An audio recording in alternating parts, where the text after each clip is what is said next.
warahmatullahi wabarakatuh. Halo. Ya, terima kasih untuk ibu-ibu yang sudah menyempatkan hadir untuk pertemuan P2K2 hari ini. Untuk kali ini kita akan membahas tentang sesi 2, yaitu memahami perilaku anak. Ini masih lanjutan dari modul 1, pengasuhan dan pendidikan anak. Untuk sesi sebelumnya, yaitu ada yang masih ingat sesi sebelumnya ibu-ibu? Oh iya, sesi sebelumnya yaitu menjadi orang tua yang lebih baik. Silakan ibu-ibu membuka buku pintar halaman 5-8 tentang praktek pengasuhan di rumah. Ibu-ibu bisa memberikan contoh perilaku baik bagi anak dari buku pintar yang ibu baca di halaman 5-8. Silakan ibu-ibu. Oh ya, terima kasih untuk contohnya. Perilaku anak itu berkaitan erat dengan perasaan mereka. Semakin sering mereka merasa bahagia, maka semakin banyak perilaku baik. Begitu pula sebaliknya. Selanjutnya yaitu memuji anak. Memuji anak itu adalah cara memberikan perhatian bagi perilaku baik anak dengan cara memuji. Coba ibu-ibu ingat perilaku baik anak yang bisa ibu berikan pujian apabila mereka melakukan hal baik tersebut. Kemudian bagaimana reaksi anak ibu-ibu apabila mendapatkan pujian dari ibu? Apakah mereka senang atau biasa saja? Selanjutnya itu meningkatkan perilaku baik anak adalah dengan memuji. Kita harus sering memuji baik yang dilakukan anak, memuji perilaku baik yang dilakukan anak. KPM, ibu-ibu harus mempraktekkan ini di rumah ya. Jangan lupa ini dipraktekkan, sering memuji anak apabila anak melakukan perilaku baik. Selanjutnya yaitu pembahasan mengenai memberikan penghargaan saat anak melakukan hal baik. Silakan ibu-ibu buka buku pintar halaman 35 dan 36. Di situ ibu-ibu bisa membaca atau melihat apa yang cerita yang ada di buku pintar tersebut. Ada yang bisa menjelaskan isi dari cerita buku pintar tersebut? Ibu-ibu silakan. Ya. Terima kasih untuk ibu-ibu yang sudah menceritakan cerita tersebut. Di cerita itu Ibu Lili mengucapkan terima kasih kepada anaknya yang bisa membantunya di dapur. Kemudian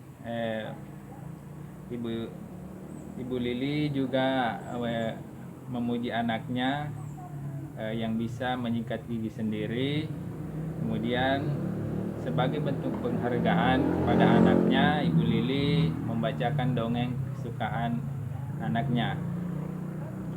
Pembahasan selanjutnya yaitu mengurangi perilaku buruk anak.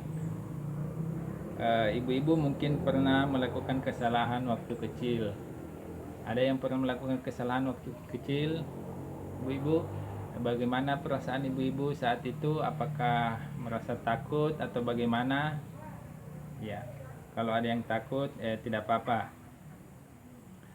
Saya berikan contoh seperti sebuah pasir yang digenggam erat, itu akan semakin erat kita menggenggam, maka pasir itu akan keluar dari sela-sela jari.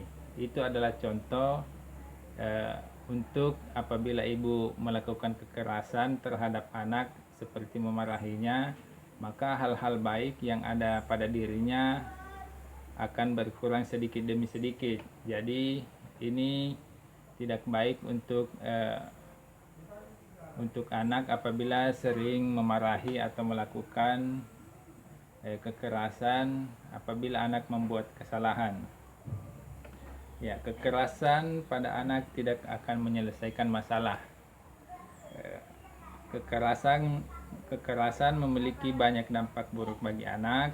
Dampaknya yaitu biasa terluka, seperti menangis. Dampak non fisiknya yaitu anak-anak menjadi pemarah, agresif, tidak percaya diri ataupun sulit berkonsentrasi untuk belajar. Perilaku mengurangi perilaku buruk ini harus ibu-ibu praktekkan di rumah ya ibu-ibu. Kemudian berbagai cara mengurangi perilaku buruk anak.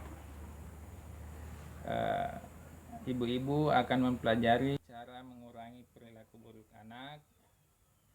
Ada beberapa cara yaitu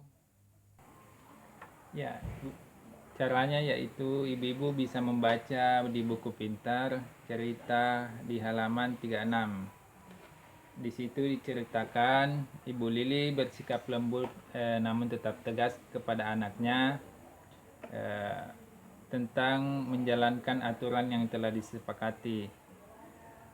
Ibu Lili juga Ibu Lili dan suaminya tetap berusaha tenang, tidak menggunakan kekerasan, tapi tegas memperlakukan anaknya yang berbuat kesalahan. Jadi kita tidak mesti harus memarahi anak, tetapi harus tetap tegas kepada anak apabila membuat kesalahan.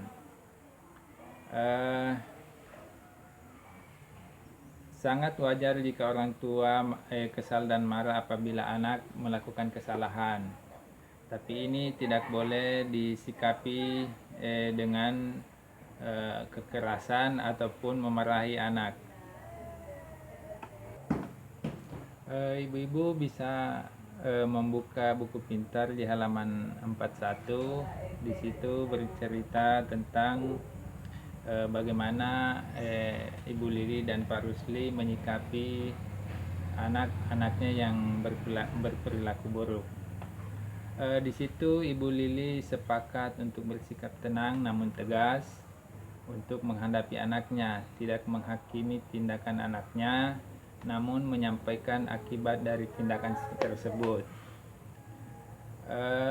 Untuk anaknya yang berbuat kesalahan, ibu-ibu bisa mengatakan ibu dan bapak sangat khawatir karena tidak menyelesaikan tugas sekolah. Daripada mengatakan kamu ke mana saja tidak ada kabar, kenapa tugas sampai sekarang belum selesai. Jadi itu adalah bentuk berbagai cara untuk mengurangi perilaku buruk anak. Saya kira itu saja untuk pembahasan sesi 2 kali ini. Semoga ibu bisa mempraktekkannya di rumah sebagai contoh, beberapa contoh yang saya jelaskan tadi. Semoga ibu-ibu bisa memahami perilaku anak dengan baik. Saya cukup sekian. Terima kasih. Wassalamualaikum warahmatullahi wabarakatuh.